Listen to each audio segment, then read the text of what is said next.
Welcome to Real Judaism with Rabbi Ari Klapper. Unfiltered wisdom for Jewish life.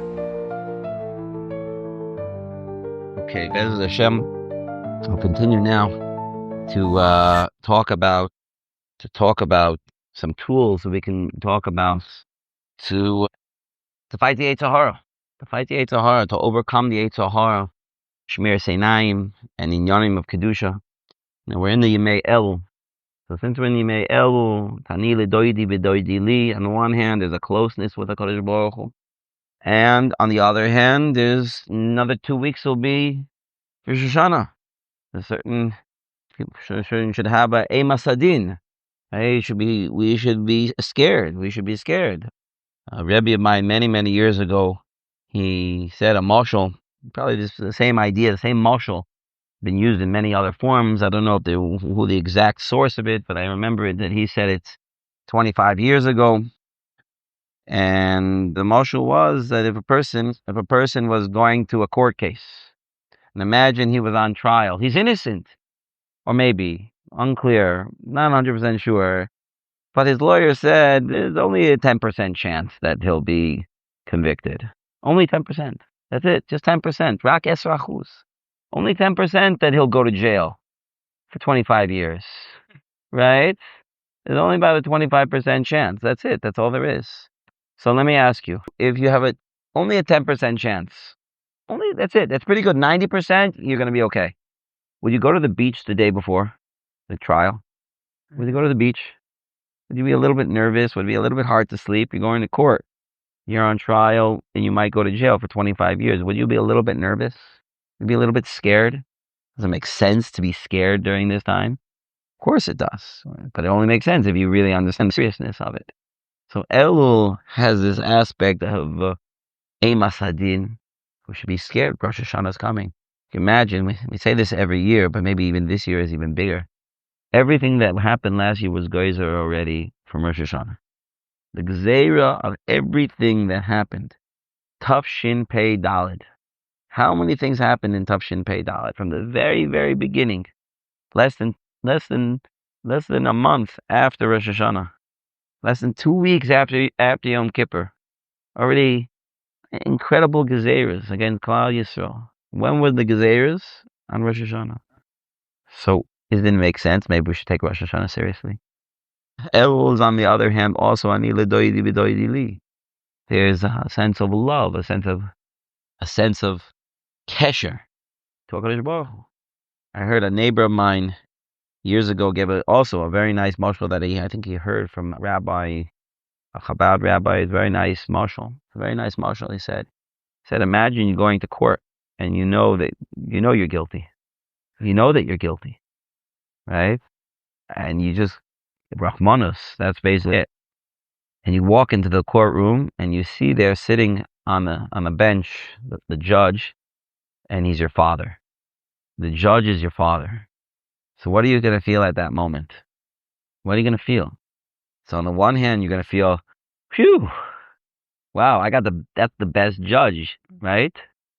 That's the best judge. Of all the people who are going to have Rahmanos on me, anybody who's going to have mercy on me is going to be my father.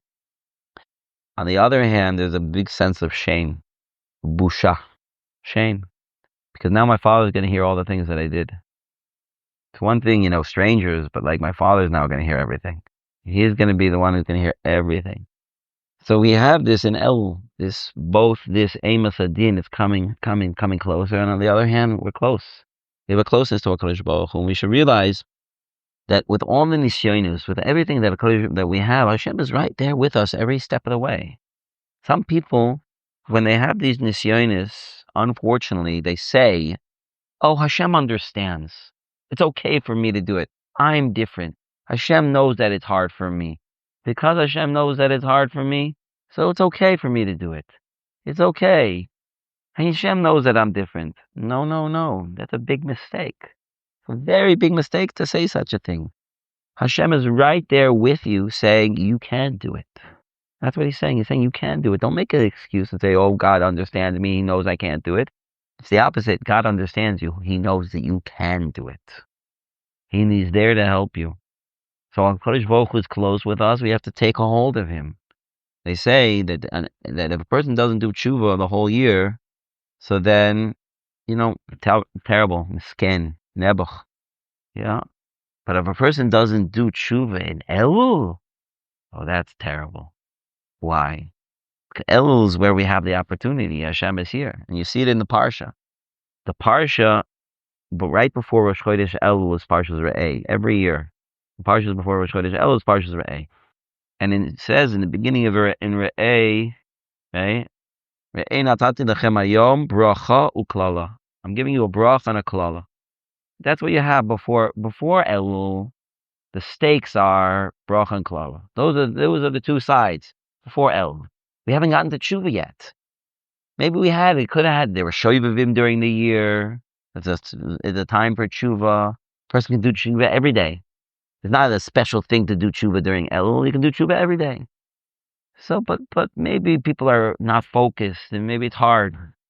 Come Elul, what's the parsha? Always right before Rosh Hashanah. It's always Parshas Nitzavim. Sometimes it's Nitzavim V'Yelich, and sometimes it's just Nitzavim, but it's always Nitzavim. And in the end of Parshas Nitzavim, it says the same thing. It says, Hashem says to us, we're giving in front of you bracha and klala. But here, it doesn't just say bracha and klala, it says Chaim and Movis. Parshas Re'eh, it says bracha and klala. That's before Elul. We're into Elul. You're into the last week of Elul. You had a whole Elul to do tshuva. Now it's going to be much harder. The stakes are higher. It's not just bracha and klala. Now it's Chaim and Movis. Now it's really life and death. That's what it is. We're going to Rosh Hashanah, life and death. We're not going to sugarcoat it. This is the truth. This is what's happening. But you should know, Hashem's there, right there with you, especially in Elul. Hashem says to you, on the one hand, I'm here to help you. I'm here to help you do tshuva. On the other hand, if you don't do it now, then you're in big trouble. Now is the time to do it. We just went on a tiyul. It wasn't really a tiyul. It was kind of like a tiyul, but we were in Bnei Brak. And we went to the Kivrei Tzadikim in Bnei Brak. And while we were there, so I took the opportunity, as many of us did, to daven at the kever of Chazon Ish, Stipler, Chaim Kanievsky, the Rosh Yeshiva, the Ponovich, Rav Michal Yehuda Lefkowitz's kever. And at each kever, I tried to daven for something different. Maybe by Reb Chaim or the Chazon Ish, daven for more Torah. And certain kvarim, I daven for that I should do better in chinuch. By Reb Michal Yehuda Lefkowitz, Hashem should help me in chinuch. And one of the places there when I daven, Hashem, please wake me up. I'm not feeling Elul. I want to be more inspired in Elul. Hashem, help me get up. Help me wake up for Elul. And I felt it afterwards. I don't know what it was, but the next day, I felt more ready for it. Elul is a time. We can do it. It's a time for tshuva. So here in this year, we're going to talk from eitzes. Doing tshuva for Shemiras Einayim is something that's very, very hard. Because the nisayon is there all the time. All the time the nisayon is there. The question is, obviously we've discussed in the past, is it right in your hand? You keep it in your pocket wherever you walk around? Is that where it is? Or is it only when you're walking in the street, depending on which streets you walk on? Am I walking in Tel Aviv? Am I walking in Kiryat Sanz? Where am I walking? Where am I going? So there are different levels of nisayon. There are for sure different levels of nisayon. And obviously some of it we do have control over, and we can stop it because it's in our hands, quite literally. Either it's in our hands or in our pocket, and we can probably not walk around with it if we don't want. But for many people, that's a very, very hard nisayon. One person said that to give up his smartphone would be like giving up his hand, which is very sad, mitzias, but I believe it. A lot of people are living like that. A lot of times I feel like when I make a phone call and I call somebody, I know that they know that I called because it's impossible that their phone is not with them. They know, maybe they don't want to pick up right now, but they didn't know that I called. No, they know that I called. They know that I called. It's not shaykh that they didn't know that I called. Why? Because the phone is a part of them. That's what it is. It's sad, but that is that person's nisayon. That person's nisayon is, I got to give this up, or at least part of the time. Baruch Hashem, I've been inspired by many of the Bachrim in yeshiva. One Bacher told me he doesn't bring his phone to yeshiva. He has not brought his phone to yeshiva in months. He just doesn't bring it. That's an amazing. Probably the first time, the second time, the third time was very hard. Probably was very hard. But you get used to it, and it gets easier. And then you don't even think about it. That works with an aveira, and it works with a mitzvah. What you're doing is you're raising or lowering what Rav Dessler calls the nekudas habechira. The nekudas habechira means that where is my challenge? Where is it hard for me? If it's hard for me not to come with my phone, so if I do it enough times, it becomes easier. It means that my nekudas habechira is getting higher. It means there's certain things that are much easier for me. I don't even have to fight them anymore. And I just do it naturally. But do you lose schar for that? Not at all. You get tremendous schar. On the other hand, it can go the opposite direction too. It can go down. For example, and unfortunately, this is something that happens to people when a person goes off the derech. If a person goes off the derech, yeah, and the first time is Machal Shabbos, b'mezid. First time. You know what a person feels like the first time is Machal Shabbos b'mezid? He's scared he's going to be struck by lightning that second. That's what he's scared. He's terrified, and for good reason. So he's scared the first time. But after he does it the first time and he doesn't get struck by lightning that second, it's easier the second time, and the third time, and the fourth time, until he doesn't even think about it. Until it's so easy, it doesn't even make an effect at all. That's the nekudas bechira lowering. It means that I'm not even thinking about it. Not even like I'm doing it on purpose, because it's not something that's chashuv to me at all. Is that person going to get punished severely even afterwards for all of those averos? Yeah. Just like in a mitzvah, you're going to get schar, even though it's not a big deal anymore. For an avera, it works the opposite. L'maisa, every person has the opportunity to overcome these nisyonos. So some people, the nisyon is in their hand or in their pocket. Maybe I'm not at the point where I can't get rid of my phone. I can't. It's too hard for me. Okay, you can't. Maybe you could just have a break from it every once in a while. Maybe try going 20 minutes with it not on you. Put it in a different room for 20 minutes. 20 minutes, that's it. Can you do that? No, that's too hard for me. 10 minutes? 5 minutes? Can you go 5 minutes? I mean, you take a shower. Do you take the phone with you into the shower? Like, you can't go 5 minutes? Whatever it is you can do. And do it for a little while. 5 minutes? Is it hard, 5 minutes? No, 5 minutes I do. 5 minutes is easy. Okay. How about 6 minutes? Can you do 6 minutes? Yeah, I can do 6 minutes. Okay, so do 6 minutes. Doing 6 minutes. Can you do 7 minutes? Can you do 10 minutes? Little by little, build it up. I can do 10 minutes, and that's it's kind of like working out. How many push-ups can you do? You do 50 push-ups. Okay, do 50 push-ups. I can do 50. Can you do 51? Can you do 51 push-ups? I could try. Yeah, I can do 51. Okay, so do 51 for a little while. Do 51. Can you do 52? So try to do 52. A little bit at a time. That's what you can do. A little bit. Everybody has to find what is their nekudas bechira. Some people, that's not the nekudas bechira. Sometimes the issue isn't the phone. Sometimes the issue is other things. The issue is on the street. So we'll try a little bit today to talk about some of the tools that we can use to fight the Yetzer Hara. Like we said, the first one already we said was try to cut out what you can.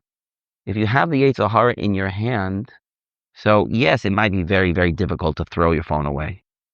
Okay, but you can do a little minimum. People have this thing in their head that it's all or nothing, right?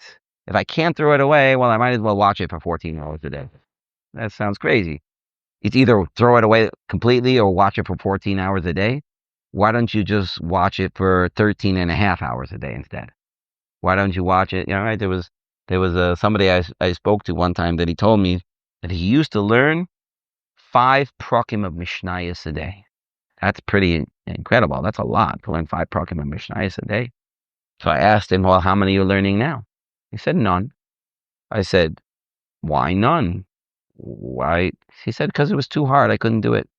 I couldn't keep up 5 prakim a day. I said, I hear that. It makes sense, but you don't have to do none. 5 is too hard. You could do 3. You could do 2. You could do 1. You could do a half. You could do 2 Mishnayos. You do something. Why are you doing 0? Why are you doing 0? It's too hard. You're right. I agree with you. It's too hard, but doesn't mean you have to go to 0. But unfortunately, this mentality is something that a lot of people have. Either I do everything or I do nothing. There's no in between.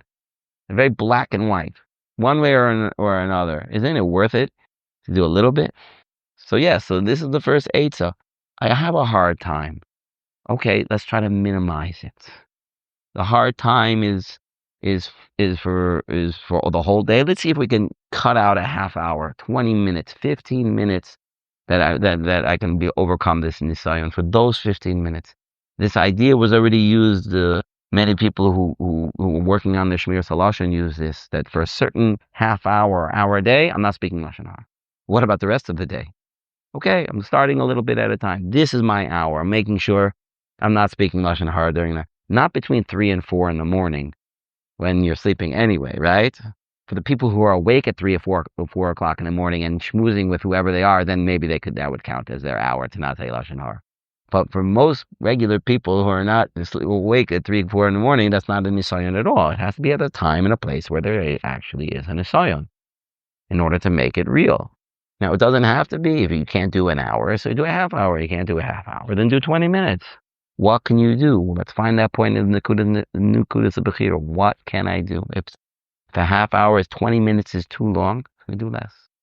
That's the first Eitzah for today. Hopefully for the next number of weeks we can talk about different Eitzahs. The second Eitzah we're talking about is the famous one, and that is learning Torah. Learning Torah is the biggest Eitzah that a person can do. Learning Torah will guard anybody from anything. You'll be the strongest person if you have Torah with you. Torah is what gives a person koyach. And like the Gemara in Kedushin says, that barasi Yetzer Hara, barasi Torah, tavlin. HaKadosh Baruch Hu created the Torah so that we can know how to use things in this world. Right? A lot of times when it comes to Shemiras Einayim, the issue involves taiva. Is there a different way to use taiva in order to be able to escape from the Yetzer Hara, what he wants me to do, bad things, he wants me to do averos? And on the other hand, I'm not totally ignoring the taiva, but I'm just using it in a positive way. Is there a way of doing that? The Torah makes it as a Torah tablet.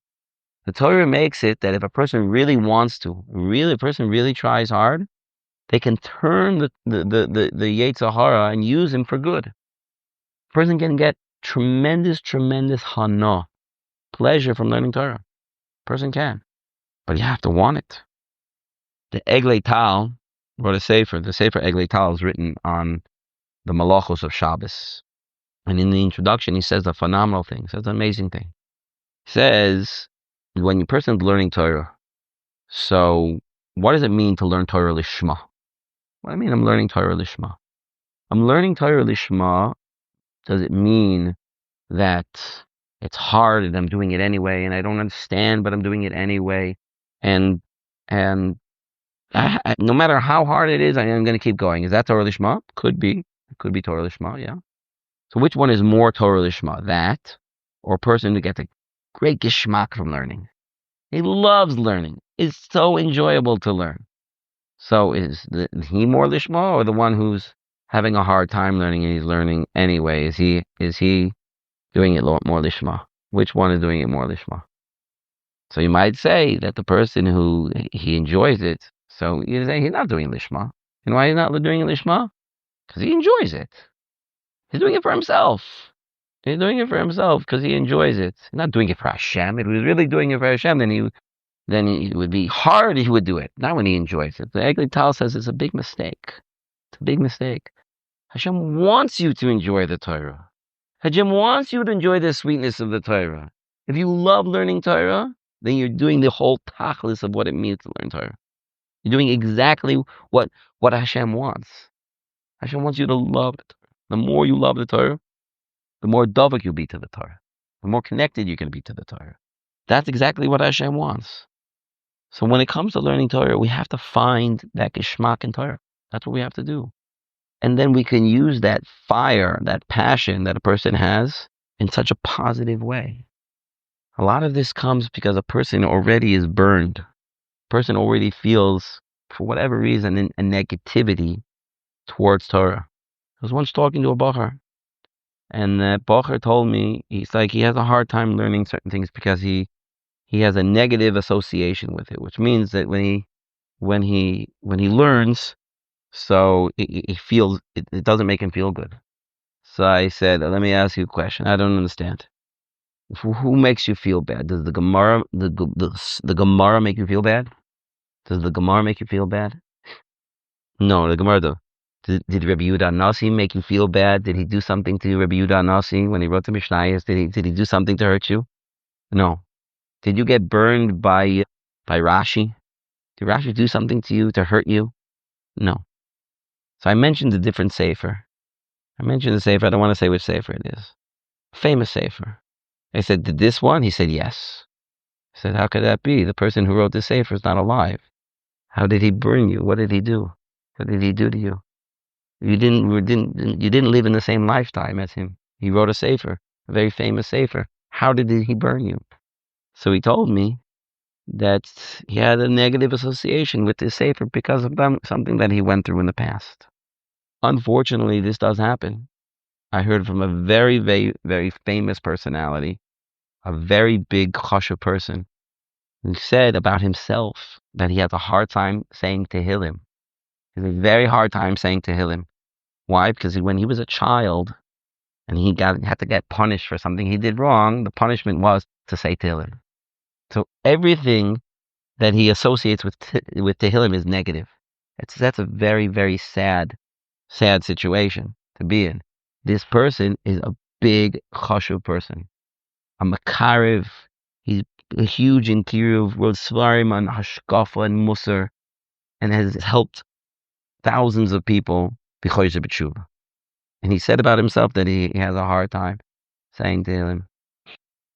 So just because somebody was hurt or burned by one thing doesn't stop them from becoming great. And it doesn't stop them necessarily from enjoying other parts of Torah. So you have to find which parts of Torah you really enjoy and grab onto those parts of Torah. The more a person is connected to the Torah, the more he could put his passion, his fire into Torah, the more protected he's going to be from the other things out there, from the other things on the street or the other things. And he'll realize, maybe I don't need these devices. I don't need it. I have such geschmack. I have such pleasure from Torah. Not the Torah that I learned up as a kid, the Torah that I'm learning now. Because this Torah is what I find so geschmack. So maybe if learning halacha wasn't for you, try learning Gemara. If learning Gemara wasn't for you, try learning halacha. Some people, I don't know where it comes from, but they never got into Musar. Maybe now's the time to open up Musar, Hashkaf, or Machshava, different svarim. When a person really gets into learning, all of a sudden his whole being becomes different. Dealing with the Yetzer Hara for such a person is completely different.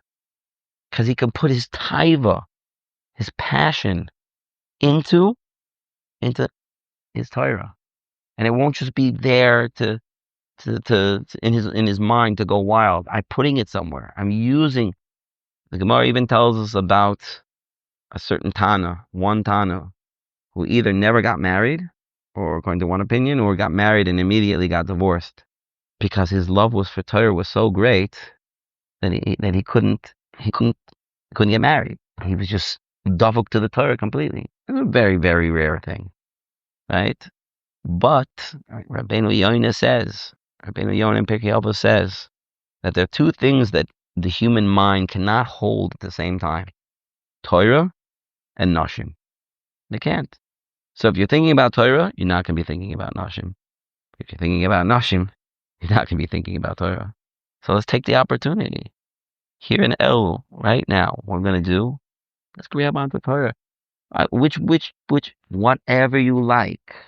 Whatever Torah you like, that's what you should grab onto. But the yeshiva doesn't let me. So do it during Bein Hasdarim, during the other times. Friday, Motzei Shabbos, find your favorite Seder. Find your favorite thing to learn. Grab onto that. And love that, whatever it is. Whatever is the right thing for you. And if you're not sure, talk to Rebbe about it. Did you try this? Did you try that? This was huge. The biggest thing, Kadosh Baruch Hu saying, I created the Torah for this. To save you. To make you use your Yetzer Hara to serve me better. As Hashem, this should be the first two eights that we have for this problem, for this time that we're in Elul. As Hashem, just to review again, the second one we just said just now was about Torah, about grabbing onto Torah. And the first one was cutting down a little bit at a time. One last point I like to make. Don't think that if I'm not finished yet, then it's worthless. Tshuva is a process.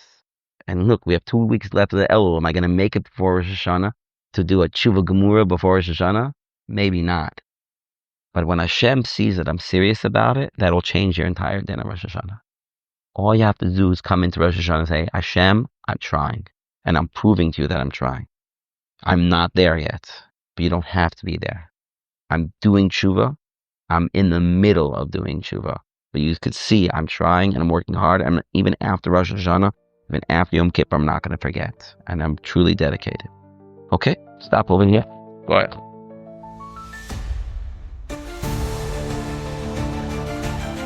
Thank you for joining Real Judaism, where we explore Torah's wisdom for real life. Created by J Foundations and produced by Eli Podcast Productions. Find more episodes at realjudaism.org and subscribe wherever you listen to podcasts.